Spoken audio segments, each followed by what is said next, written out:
Hello fellow gamers and Star Wars fans, here's Brigand from THE-FORCE.EU. Welcome back to VIDEOCAST number 14. Welcome back for our second interview from Gamescom 2011. Joining us today is Gabe Amatangelo, lead and game designer.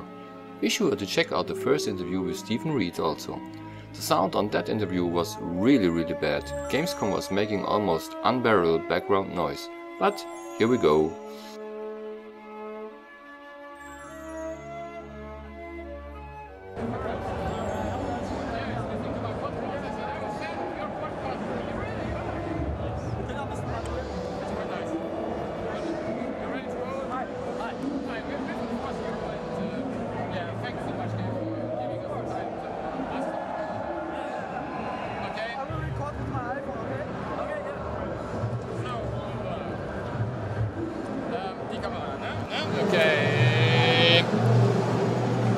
Okay everybody, we are here at the Gamescom 2011 for the second part of our interview. With us today is Gabe Amatangelo. Did I pronounce that correctly? Yeah, you got it. Gabe Amatangelo. Would you please say what you do at BIOWARE? Lead design of PvP, the flashpoints and operations, endgame. Endgame content. I have a lot of endgame content questions, so you're the right person to ask them. Alright, that's a happy coincidence. Okay. One question I would like to ask. Will there be daily quests like in other MMOs to encourage you to revisit planets you already are done with? Yes, we're going to have missions that when you log in, you can do them and then you can do them the next day. They're themed in the ongoing conflicts on some planets, like we've talked about Ilum, where there's an ongoing planet for the resources. It happens to have the crystals for which lightsabers are made on Ilum. And so both the Empire and the Republic are interested in the resources there. So you'll have missions on the ongoing conflict there. Okay, so basically it's a PvP themed daily quest. Then when you say they're talking about conflict, that is a PvE themed conflict. We'll be talking about other fun things you can do on Ilum in the near future. Yeah, I heard that already, but it's kind of secret because I think you're very proud of what you will tell us in the near future. Then. In the near future, yes. Yeah. Okay. Very near. How do you prevent players from sitting on the ships all day long, and how do you encourage them to go out and go and social with others? Well, we have. There's other stuff we'll be talking about in the near future, but we have basically like when we're showing the operation here, it's on Viking Spaceport, and from there you can access ships that'll take you to most of the flashpoints and most of the operations, stuff like that in the game. So it's social centers basically. Okay. So you'll cross paths with players and things like that. I think that's what you're asking. Yeah, that's not my question. So you encourage players to go to this spaceport. And there's the galactic. Yeah, maybe this brings me to my next question. Is there something like a dungeon finder, a tool which basically helps you to group and find a group to go on flashpoints with? We have search functions and you can flag yourself for looking for a group for those things, but it's not going to auto-queue you into them. Okay. And it's going to be people within your server, so within your community. Yeah, okay. Yeah. We have such a kind of tool, but not between different servers. Not an auto queue, but you can find each other through looking for group flag in the Hulu. So you guys said search for people who also have the flag. And you can organize by the flag and see who's looking for. Yeah, and then you can send tells. I want to go. Do you want to go? Do you have the possibility to see roles if you're a tank or if you're a healer or a DPS or something like that?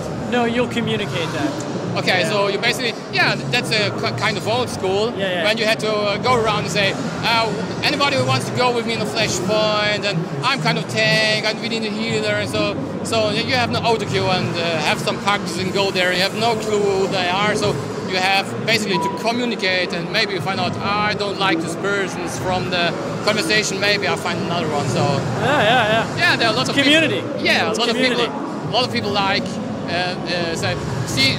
The dungeon finder tool, which other MMOs have. Some people find it's a benefit, others find it's pros and cons. It's pros and cons, of course. And it's definitely a possibility. Once it's out there and players are playing it, if there's heavy feedback for it, we'll reconsider. Yeah. On Thursday, you did mention one of the endgame contents would be heroic quests. You said this would be typically 2-player quests, if I recall right. No. No? No, there are heroic quests throughout, and there are at the end game, there are some heroic quests as well, but the specifics of what we're playing and balancing, and so some of them might end up to be 2-player, some solo, etc. Yeah. So the actual count, we haven't solidified the actual count yet. What exactly can I? What is a heroic quest? What do I? Is it instant quests or is it open world? Some are phased and some are open world. Some are world arcs. Yes. Like the Ilum world arc. Okay. Could take one really good player or 2 casual players. Yeah. Which leads up to the Ilum missions, the daily missions, for example. And is this... I mean, there's the whole spread. I mean, you're going to find heroic quests for 2 players, 3 players, 4 players across the worlds. It's a big galaxy. Yeah, it is 17 plus. Yes. So heroic quests, are they done? What is the time frame to do a heroic quest? It greatly varies. Yeah. It greatly varies. Are there queues? Are there follow-up quests if you have done the first quest? So is there? You begin a heroic quest, and after you have done like chains, searching, and then you go on and find the next. You can invite your buddies to the next one if they haven't. They're not on your chain. You can invite people in to help you. Yes. Yes, but my question was, if you have done the quest, for example, go and find this person, and you have found that, and then do you uncover more secrets, and the quests open up a follow quest which you can go further then, or is it just the heroic quest is a quest, go and kill this boss or something like that? I mean, there's both kinds. It's really a case-by-case basis. Some missions allow that, some missions don't. Okay. There's a lot of missions, there's hundreds of hours of content, a lot of stuff for players to explore. Okay, when you were talking about operations recently, Dr. Ray said you will have more than one, okay? We do not say what the number is, but they say some. So that indicates that we have, say, 2 plus. And you also said that the gear of the 16-player raid operation will be better than the 8-player operation because it's a higher difficulty. No. So the 8-player operation will give out, let's say it gives out like 4 pieces of gear, right? Yeah, okay. The 16-player would then give out 8 or 9 or 10 because of the premium of getting more people together. Okay, so basically but the difficulty modes is the quality of gear. Okay, so basically 16 is more bosses, more mobs, more health, so basically they're the same, just with screwed up. It'll take more players to finish. Okay, yes. but the gear, generally the quality of the gear is basically equal. Yes. Yeah, it's just more of it. And we discussed this in the podcast recently, the difficulty modes. Sure. In other MMOs, you have a setting, we say, I want to do this in difficult mode, hard, for example. And you just choose so, and then you enter the instance version, and all bosses are hard. Do we have more than one difficulty, or are there more than one? I think we put on the on Steven's Twitter the other day, we were working on more than that, yes. Okay. We're working on it. Do you work on in-game? Do you work on difficulties in-game that are unlocked maybe via a quest? If you find out during a flashpoint that you can go there and disable some battle droids, and if you take that quest chain, you will make it easier for yourself in the duration of the raid. But if you should decide to not disable the battle droids, then you will have it more difficult. Is that what you had in mind with extra difficulty, or was it just only a switch at the beginning? No, it's a setting that the players can control what difficulty they want to set it to. Well, okay. Yeah, it's a strict setting.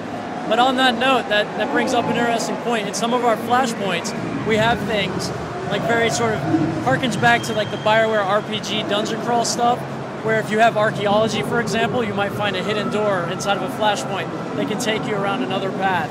Or if you have slicing, you might see a broken droid on the ground and you can slice and repair, and he can help you fight some things along the way. Very sort of RPG-centric in some of the flashpoints. Wow, I didn't know that. Did you know that? Yeah, well, Gamescom is the first time we're talking about it. Yeah, that sounds very interesting, very cool. Right on. Another thing then, concerning loot.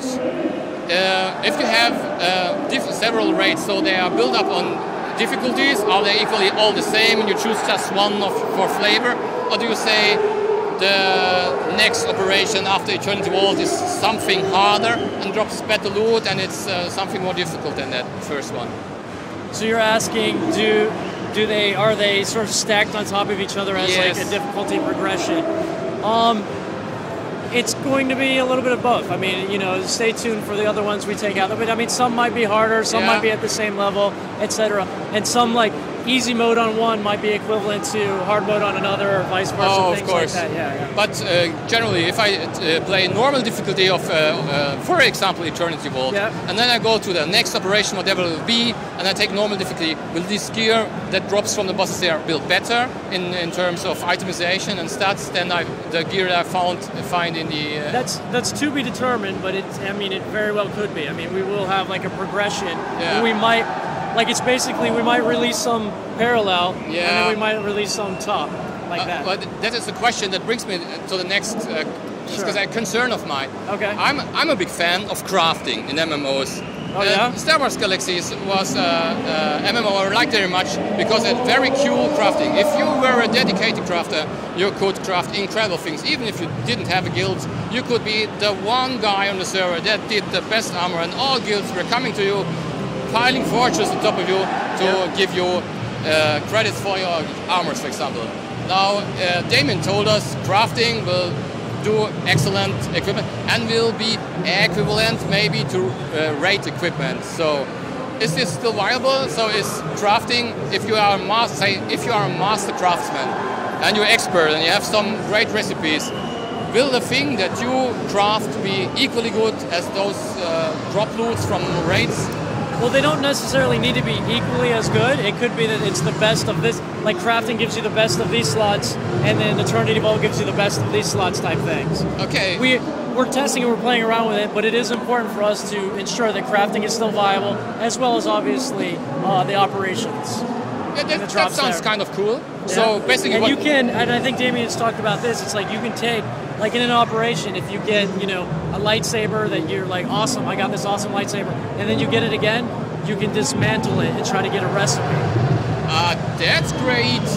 So basically, you can get a recipe to craft a better or the equal one, or it's a case-by-case basis. Oh, okay. Yeah, sometimes yes, sometimes no. It depends on the distribution. So I was worried when you said maybe we would have loot progression from operation to operation, and we say certainly crafting will be, have a limit of items you do, and if you pile many operations on top which have increasingly better gear, then crafting will... Increasingly crafting in parallel, if that's what you're asking, Yeah, when we increase the content, we increase the crafting. We'll increase all those things. And the recipes which you increase, will they be available through crew skills, like you said and told before, or do I have to raid to get recipes, or dismantle a raid item to get the cool recipes for the next content? Stay tuned. Okay, find out. We follow that. Yeah, but it was a lot of information already. Sure, yeah. So, let's talk a little bit of operations. How many bosses can you typically expect in a typical operation? The Eternity Vault has 5. It has 5. Yes. It has 5 encounters. Like, bosses is such a loose term. Like, as one of them, you have to hack this puzzle, this ricotta puzzle. You got to split up the group, and you've got to fight back a bunch of different ways while people are trying to solve a puzzle in tandem. And that yields boss loot if you accomplish that task. Okay, Steven signals that we're out of time. May I have one last question? Okay. What is the thing you are most proud of under your, responsibility in the game? What is it where you look upon and say, I'm really proud of that thing I have designed and done? I am PvP. I'm a big fan of PvP and like how we made it a bit more accessible for people. I mean, the accessibility across the board. I think having the accessibility while still keeping the depth has been a focus of me and my teams, and I think we're happy with where it's at and the feedback with it. Yeah, accessibility and depth. Sorry. Yeah, we did get a great response for PvP. People who says we don't like PvP, try out the PvE and say, yeah, I like it. It's great. It's fun. It's fast. We did that. Thank you very much for your time. Of course. Yeah. I know it's a very long day at Gamescom and we are all tired, but that was a great interview. Okay, thank you.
Genau.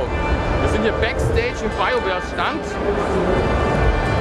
und wir dürfen bald PvP spielen, und zwar, wenn wir durch diese Tür gehen. Wahrscheinlich dürfen wir das noch nicht mal filmen eigentlich, aber ihr seht da vorne, sind die lange Schlange, die da ansteht. Ja, also 4 Stunden Wartezeit für die Old Republic. Haben wir gut und gerne, ne? Guck mal, das Offizier hinter dir.